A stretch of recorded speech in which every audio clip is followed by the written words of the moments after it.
Bienvenue. On s'est déjà vraiment posé la question de savoir ce que le mot sacrifice signifie au fond.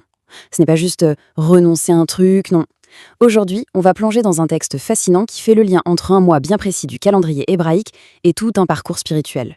Et on va voir comment ce concept, qui est très ancien, peut encore nous parler aujourd'hui. Alors, pour cette analyse, on se base entièrement sur les enseignements de ce livre, Nissan, le mois du sacrifice. Ce sont ces idées qui vont vraiment nous guider. Allez, on commence. Ok, voilà notre feuille de route pour aujourd'hui.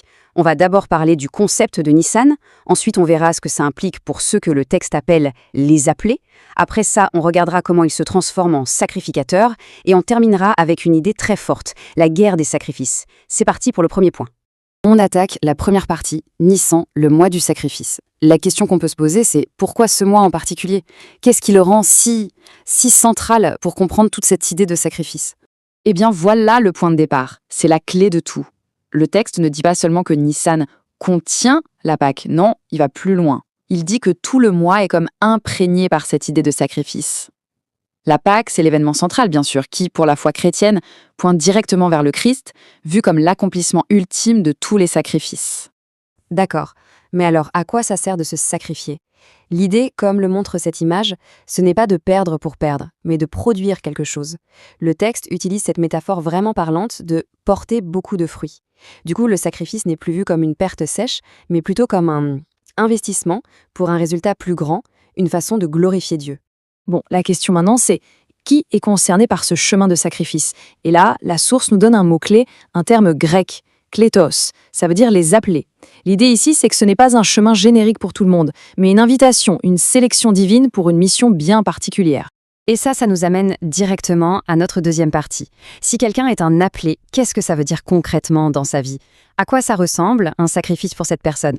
Pour vraiment saisir le poids de ce concept, le texte nous fait remonter à la racine hébraïque zabak. Vous voyez, pour nous, un sacrifice, ça peut être de renoncer à un dessert. Mais zabak, c'est beaucoup plus intense. Ça évoque l'idée d'abattage, de don total de soi. C'est un don qui coûte vraiment, vraiment quelque chose. Et l'auteur ne nous laisse pas avec des idées abstraites. Non, il nous donne des exemples hyper concrets. Pensez à Abraham qui doit tout quitter, sa maison, sa famille, à Samuel qui est dédié à Dieu alors qu'il n'est qu'un enfant, ou encore à Jérémie qui est appelé avant même d'être né. Ce ne sont pas des petits ajustements de vie là. Leur point commun à tous, une obéissance radicale à un appel qui a complètement bouleversé leur existence. Et parfois, cet appel est d'une intensité folle. Le texte met vraiment l'accent sur ce moment dans la Genèse, l'appel Abraham, Abraham. Cette répétition du nom dans le texte original, elle souligne l'urgence, la gravité de ce qui va suivre. C'est vraiment le prélude à l'épreuve de foi ultime. Et la demande qui suit, elle est presque incompréhensible. Sacrifier son propre fils, Isaac. Pour l'auteur du texte, ce n'est pas un acte de cruauté, mais c'est le summum de l'obéissance. C'est la preuve qu'Abraham est prêt à tout donner, que sa foi en Dieu est plus forte encore que son amour pour ce qu'il a de plus précieux au monde. Mais attention, le texte apporte une nuance hyper importante. Le sacrifice, ce n'est pas juste un rituel mécanique vide de sens. L'auteur insiste en s'appuyant sur ces versets pour dire que c'est l'intention du cœur qui compte avant tout. L'obéissance sincère, l'amour pour Dieu et pour les autres, voilà ce qui a de la valeur, bien plus que n'importe quelle offrande matérielle. Alors là, on est en droit de se demander, mais comment c'est possible, humainement, de vivre une vie de sacrifice pareille? Eh bien, la source explique que les appelés ne sont pas laissés seuls. Ils reçoivent une aide divine, le paraklétos. C'est un mot grec qui peut vouloir dire avocat, consolateur, une aide. Il s'agit du Saint-Esprit. Ok, on arrive à la troisième partie, et là, attention, le parcours prend une toute autre dimension. L'appelé n'est plus seulement celui qui fait des sacrifices, il devient quelqu'un de nouveau. C'est un changement de statut. Ce verset de l'Apocalypse, c'est la clé de ce changement d'identité. Le texte ne dit pas qu'on sert des sacrificateurs, non. Il dit qu'on devient, nous-mêmes, des sacrificateurs pour Dieu. C'est un changement radical, une sorte de promotion, un nouveau rôle spirituel. Le mot hébreu pour ce rôle, c'est Kohen.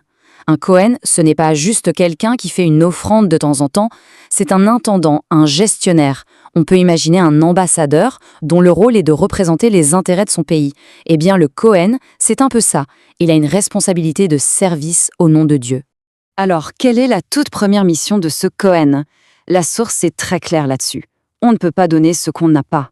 Avant de pouvoir aider les autres à se purifier ou à se rapprocher de Dieu, le sacrificateur doit d'abord travailler sur lui-même, se sanctifier.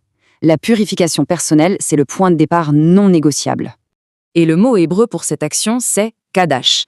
Se sanctifier, ça veut dire se consacrer, être mis à part. Imaginez un atelier. Vous avez plein d'outils génériques. Et puis, il y a cet outil, celui qui est dans sa boîte spéciale, qui n'est utilisé que pour la tâche la plus précise, la plus délicate. C'est ça l'idée de Kadash, être mis à part pour un usage divin exclusif. Et on arrive au grand final, la dernière étape, et c'est la plus intense, de loin, la guerre des sacrifices. Le texte présente ça non pas comme une petite étape, mais comme l'épreuve de foi ultime, là où tout se joue.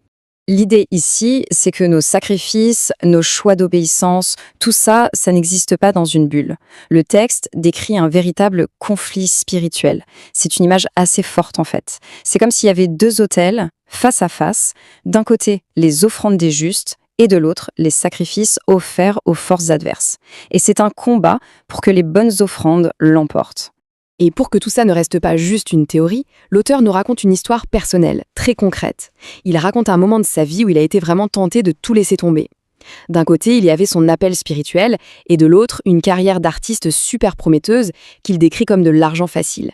Mais au milieu de cette tentation, l'auteur décrit une intervention intérieure. Une voix qu'il identifiait comme étant le Saint-Esprit, qui l'avertit. Le message était clair.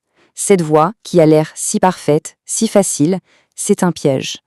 Mais pas un piège grossier, non, une ruse subtile pour voler sa ressource la plus précieuse, le temps qui devait être consacré à Dieu. Et face à ce dilemme, l'auteur a fait son choix.